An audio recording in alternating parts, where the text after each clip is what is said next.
David. How are Matt, you how are today? you? Well, I'm quite well. Well, an astonishing little event occurred. I walked in and started to look for the songs that we played yesterday. And lo and behold, a friend and one of the best musicologists around, Donald Garvelmann, comes up to the station and he says to me, "Here are some comparisons. We have other recordings of this around." And he brought some list transcriptions, and I said, "Well, Donald, we don't have any time to even find where the bands are, so you're going to have to be on the program." So here he is. Welcome. Thank you. Good morning.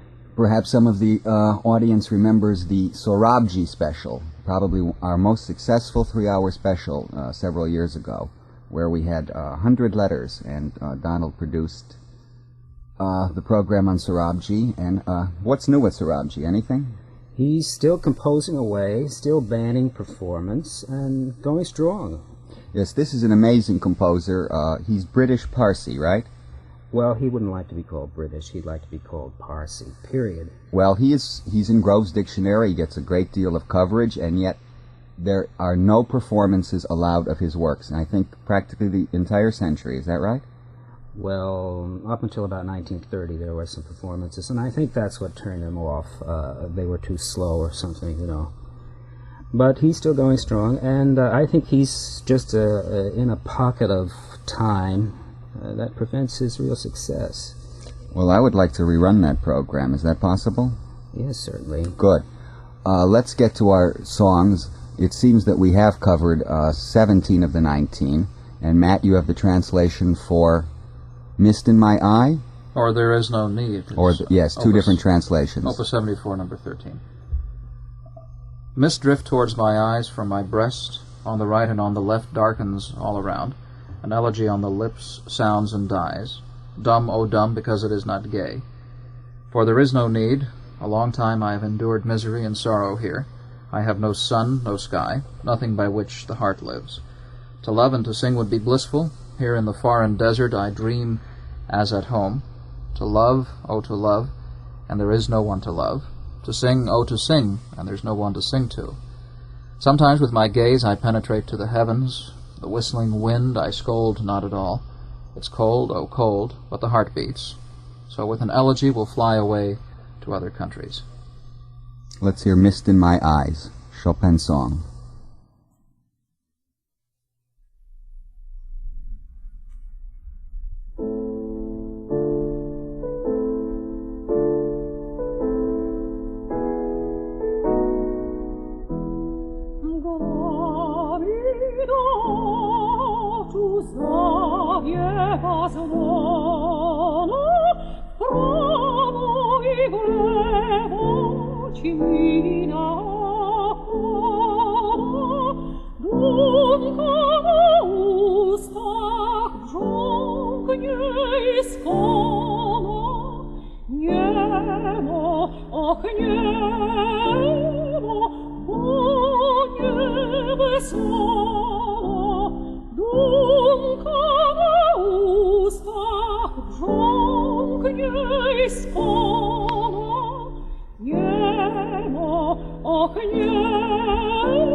śpiewać byłoby Bogu w cudzej tu pustce, śniłbym jak w domu.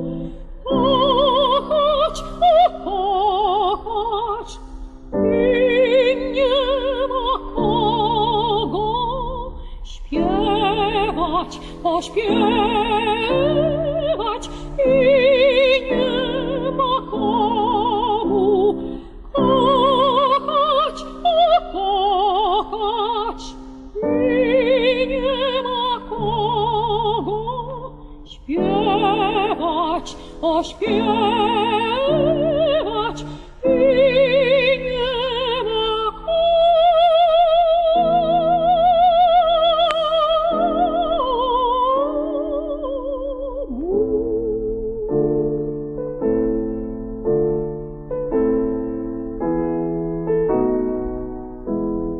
Niekiedy wzrokiem ku niebu wiercę, poświstom wiatru wcale nie daje. Zimno, o zimno, lecz puka serce, że z dumką wilże odlecim kraje. Zimno, o zimno, lecz puka serce, że z dumką wilże odlecim kraje.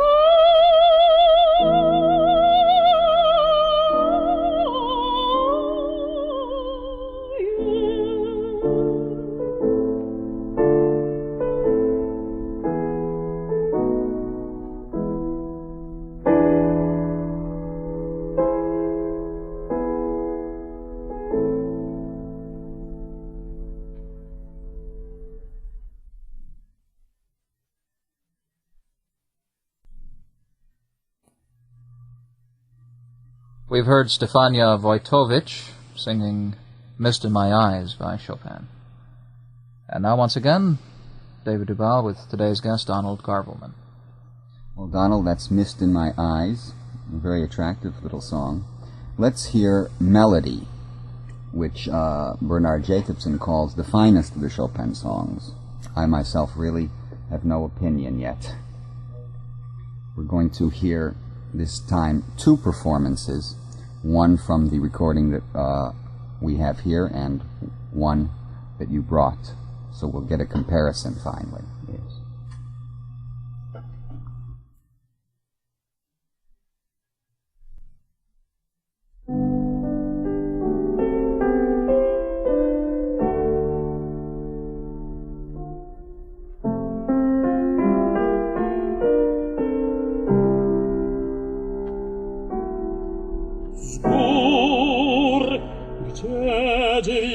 Dźwigali strasznych krzyżów brzemię,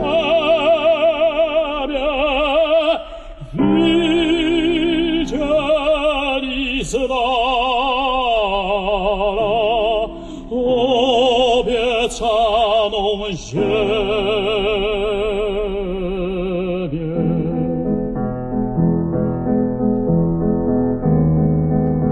Widzieli światło niebieskich promieni,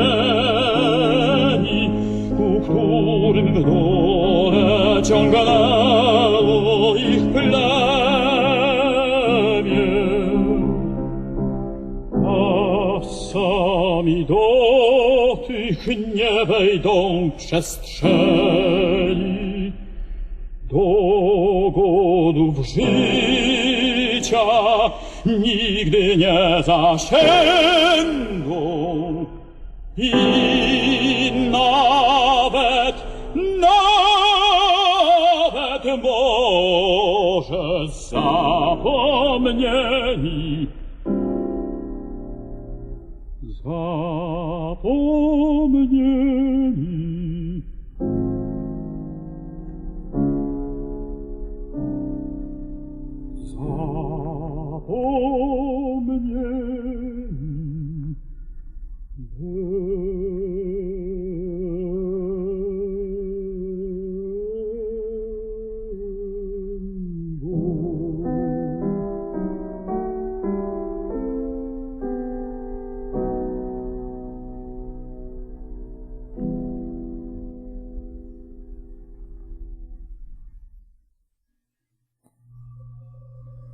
That was Chopin's last song, written in 1847, Melody. We didn't have the words. Matt, why don't you read it in Polish? No, that I can't do, but it's Well, very try. difficult, terrible language to even read. Żegor Giedzi Dzidzwgali? Do it in English. Okay. From the hills where they carried the load of nightmarish crosses, they saw from a distance the promised land. They saw light's heavenly rays, towards which, in the valley, their tribe was dragging its load, though some of them will not enter the infinite spaces. To the comforts of life they will never sit down, and even perhaps they will be forgotten. Very beautiful. It's very obscure to me. Donald, we have your recording here of the songs with Maria Kryenko. Right. Yes. What do you know about her? It's a well-known name. Well, I'll have to search my memory now. Maria Kryenko was a Russian, and this is kind of interesting to hear a Russian sing these songs. We always hear Polish vocalists. And she was born sometime before the turn of the century, I'd say about 1890. She became a very great favorite. She had immense charm, the way Fritz Kreisler charmed an audience, to make a comparison. And she went to Kharkov Conservatory and Moscow Conservatory and had a big career as recitalist and also in opera on both sides of the Atlantic. Mm-hmm. They say her recordings, starting from the earliest ones to the latest ones, show no change, no deterioration. And I think we'll find a special charm in the way she sings these songs. Let's hear Maria Kryenko in Melody.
That was Melody, Chopin's final song. Well, she's a beautiful singer. Why Yes. Are not the Chopin songs sung in the West? I think it's a question of something you brought out the other day, that they were written to Polish texts, And not many singers sing Polish. I mean, the standard languages are Italian, French, German. And I'll counter with a question to you, David. What do you think about the idea of singing these songs in English? Which is something I brought up the other day. Yes, yeah. I think it's a very good idea. I think that we have heard that these are charming songs. I do not, necessarily think they're masterpieces, but they deserve a place in recital hall, certainly. I think so, and it would certainly be a novelty to hear a group of Chopin songs. Yes. Let's hear My Darling. And who is this, Donald? Is this is from another album you brought, and this is a Polish... I don't know much about her, except that the album bills her as the leading soprano of the Polish National Opera of Poznan. Her name is Antonina Kawecka, and we have Alice Whiteman at the piano. Sounds like an American name. Right. But I can't tell you anything about this soprano. Well, She's quite different from Kuryenko. We will hear her now in My Darling, one of the more famous songs, I would say, wouldn't you? Yes, indeed.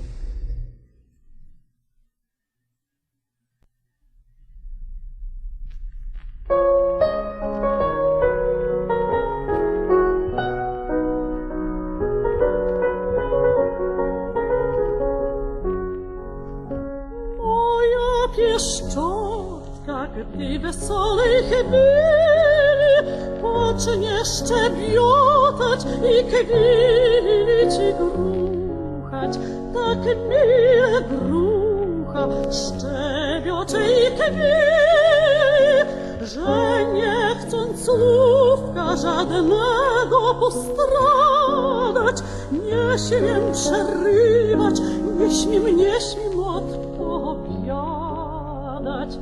I tylko chciałbym słuchać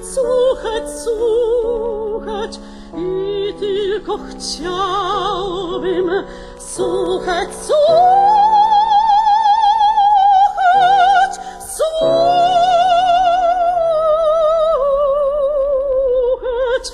lecz mowy żywość, gdy oczki zapali i pocznie mocniej jagody różować, perłowe ząbki błysną wśród korali. Ach, w ten czas,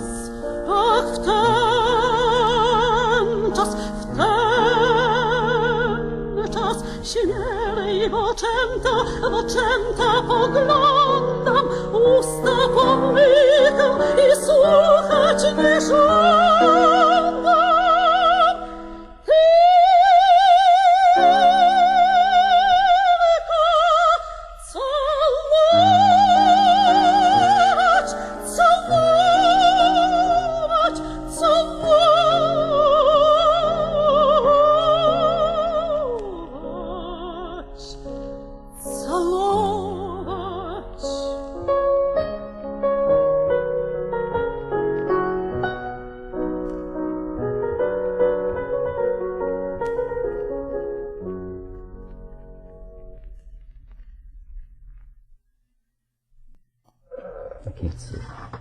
Well, now, who was the Polish soprano that we just heard?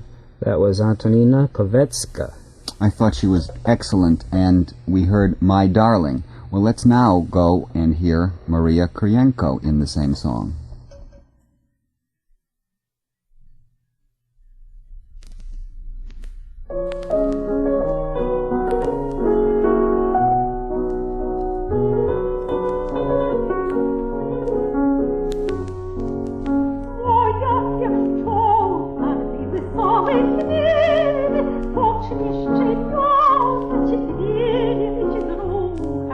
Tak,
My Joys, and that was Maria Kuryenko.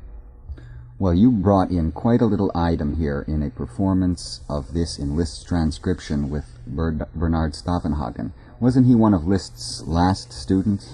Yes, one of the great Liszt pupils, often identified as one of the favorite Liszt pupils with Liszt at Weimar. He was a composer in his own right, too. He wrote a couple of piano concertos and many piano pieces. Of course, this is a very old recording, and it shows some of the things that pianists like to do in those days. I won't say more than that, but I'm going to watch your face, David, while we play this, since I know you know every note of the piece. You know the famous photograph of Liszt with Stavenhagen? Surrounded by his pupils, yes. It's wonderful, wonderful. Yeah. Well, this is a wonderful treat.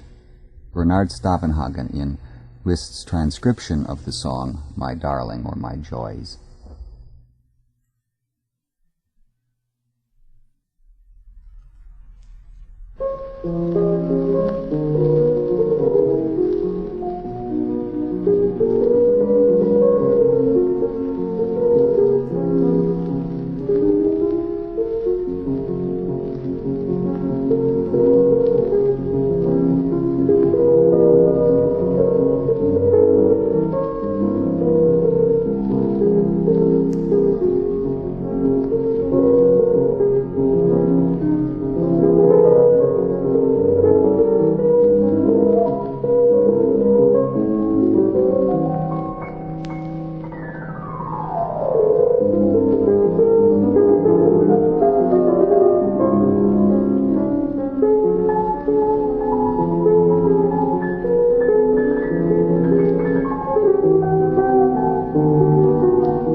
Introduce that. Reintroduce that. That was Bernard Stavenhagen, the famous Liszt pupil, playing My Joys and the Liszt Chopin, the Liszt version of the Chopin song. And pianists who are listening, of course, were really surprised, I'm sure. I saw your jaw drop, David, especially at the ending. The last several measures of that were Stavenhagen's own. And it seemed like he just didn't want to let go. He didn't want to get away from the piano. He's absolutely in love with the work, and he certainly gave me joys here, because one does not hear such elegance, and not only am I tempted, but I'm going to have to hear it again, because we will not get a chance to hear this recording. And I thank you for bringing it. And you have the score, and you're right, my face was in a state of astonishment. This tradition is gone, Donald, isn't it? Yeah, I think it harkens back to to Beethoven's day, when improvisation was going on, and which gradually, unfortunately, disappeared. And with it, much of the creativity of the performing artist. You know, I recently heard an old recording of Stavenhagen playing a Liszt Rhapsody, and he does the same kind, takes the same kind of liberties. And that recording was issued with the notation on the label that it was as played by the composer. Mm-hmm. And I wondered about that. I wondered whether this was a kind of commercial gimmick the artist might have taken, or whether it just was a sign of the times, and that's the way people did things in those days. Well, we certainly know that Liszt would not have disapproved when Solati brought him a rhapsody that he was studying, and Solati said, I would like to change this, and I would like to change this, and Liszt said, absolutely, go right ahead. Yes. It was a looser time. Of course, Chopin was not pleased about this. Chopin was a different kind of mentality than Liszt, but it was Liszt who was the future in the 19th century, the way piano playing would go. Wouldn't you say so? Well, yes. I mean, Liszt influenced everyone who composed after him. Let's hear that again. My Joys, Bernard Stavenhagen, one of Liszt's later students.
Bob Adams just came in and said, "Who is that?"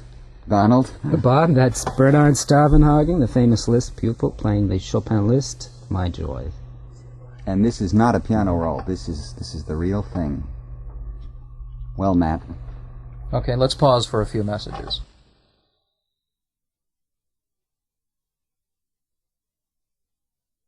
And now once again, here's WNCN Program and Music Director David Dubal and today's guest, Donald Garvelmann. Well, it's quite a surprise to see you, Donald. It's been quite a time that we've worked together. Yes, well, I've been enjoying your series on Chopin very much. Thanks. What about the Polish poets? Do you know anything about them? Well, not too much, but I know that Adam Mickiewicz was the leading poet of Poland. I mean, he was deeply involved in the folklore and in patriotic gestures. And it's curious that Chopin only chose 2 of his poems to set, whereas 10 of the Chopin songs are set to lyrics by Stefan Witwicki. Right. I should say that the great poet, I always have to stop and pause to pronounce the name. Yes. Mickiewicz, his lyrics were set by many of the Russians. Tchaikovsky even set My Joys, and César Cui, and Felix Blumenfeld. Ponchiellos did an opera to his one of his ballades, and there was a great, marvelous tie between the Russians and the Polish in those days, and his poetry became rather popular in Russia because it was translated by Pushkin. Mm-hmm. That's really about all I know, except I'm very impressed with him, and I'm still curious as to the fact that Chopin was so attracted to Witwicki. Right, and he was considered a minor poet, although absolutely, Chopin he was a knew him minor well. literary figure. Yeah, of course, with Mickiewicz, supposedly the ballades of Chopin had a inspiration deriving from this Polish poet. Mm-hmm. However, this is knowing or understanding Chopin's temperament, this is unlikely that he wrote programmatic music. However, much has been made of that. Yes. And he did know him, of course, in Paris. He was one of the many exiles that ended up in Paris. Well, what should we listen to now? The most famous of the songs? Suppose we do The Maiden's Wish with Kuryenko. I think she has a special light touch in this, and besides, it's the first band and very easy to get to. Very good, very good.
Well, let's hear another performance of The Maiden's Wish. You say that the Polish soprano is much different than Kuryenko.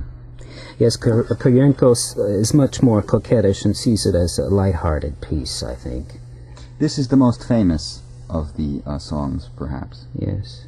Why do you think that the Liszt transcriptions have survived better than the songs? Do you think it's the language barrier again?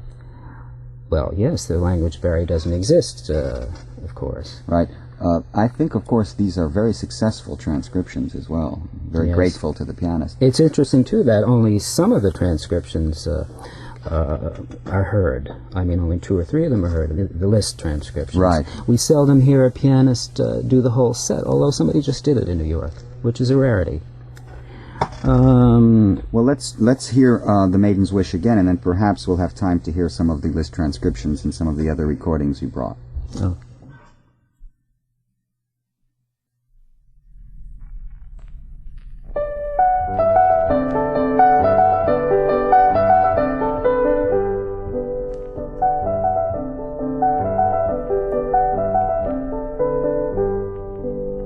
Gdybym ja była słoneczkiem na niebie, nie świeciłabym jak tylko dla ciebie, ani na wody, ani na lasy, ale po wszystkie czasy.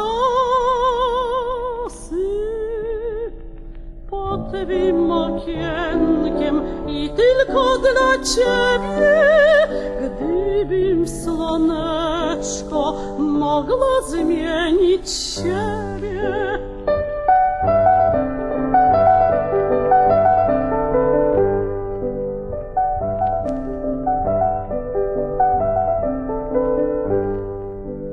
Gdybym ja była ptaszkiem z tego gaju, nie śpiewałabym w żadnym obcym kraju, ani na wody, ani na lasy, ale po wszystkie czasy.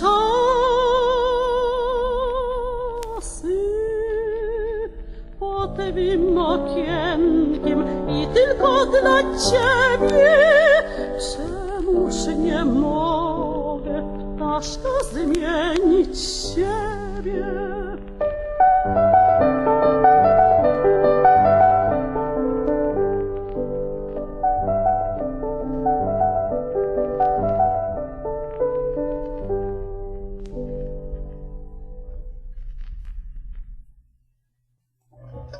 Well, how right you are, Don. Quite different. Matt, I think you have something. Yes, a commercial or two, and then we'll be right back.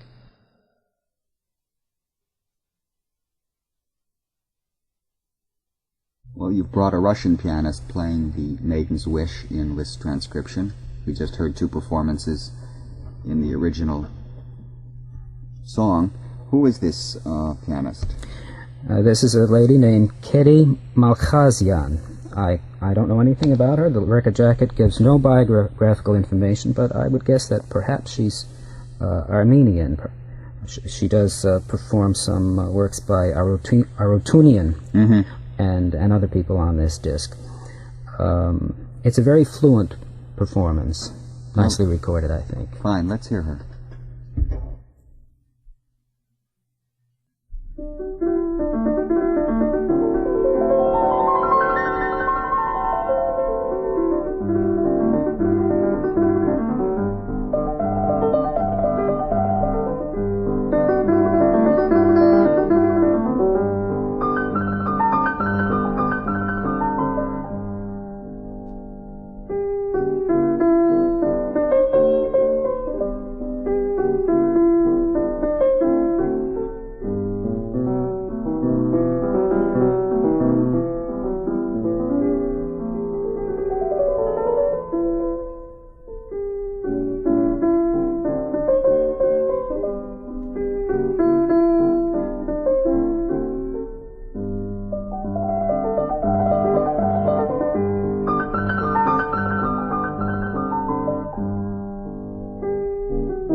Well, how would you pronounce the Russian pianist? That was Keri Malkhazian. Very good. In The Maiden's Wish, Liszt's transcription of Chopin's most famous song. Donald, thank you very much for bringing these recordings, and I'd like to ask you, what are you doing these days? What are your projects with, I know that you are head of the Music Treasure publication, which is a marvelous company which gives to the public the chance to buy rare, mostly piano works, and of course some concertos. Do you have anything in mind? I didn't ask you during the break. Well, the next project will be something I think very interesting. It'll be a reprint of the Diabelli variations. That is the little tune of Diabelli, the publisher, on which 50 composers of the day, it goes back to about the early 1800s, 50 composers of the day did variations. Yes, well, this was a big deal at that time. Diabelli commissioned everyone from Schubert to Liszt to write a variation on his tune. Right, and of course Beethoven ended up doing the 32. So there really is no way of getting this now. No, as a matter of fact, there are only 4 or 5 copies of this score that exist in the world today, that are known to exist, spread over Japan and Austria and England and South America. So this will be a large-scale project then? Well, I think it'll be an important reprint. Who are some of the composers besides Liszt, Schubert? There's Moscheles. I can't name too many of them because many of them are unknowns and scarcely remembered anymore. The interesting thing about Liszt is that he was a very young teenager when he wrote his variation. The Schubert variation is very beautiful. Yeah, there are many surprises in this set. Then, of course, Beethoven was one of the persons that was asked, and he did his famous 33. When Diabelli published these things, the Beethoven went into a separate volume. Right. You know, there are a couple of recordings now of the entire... Yes, I know, Hans Kahn. In fact, the prefatory remarks to this edition will be by Dr. Kahn. Well, I'm very much looking forward to it. Donald, thank you very much for bringing these extra special performances that we did not have in our library. It's my pleasure. Especially the Staffenhagen. It was just phenomenal. Yes. Thank you, Donald. Thank you.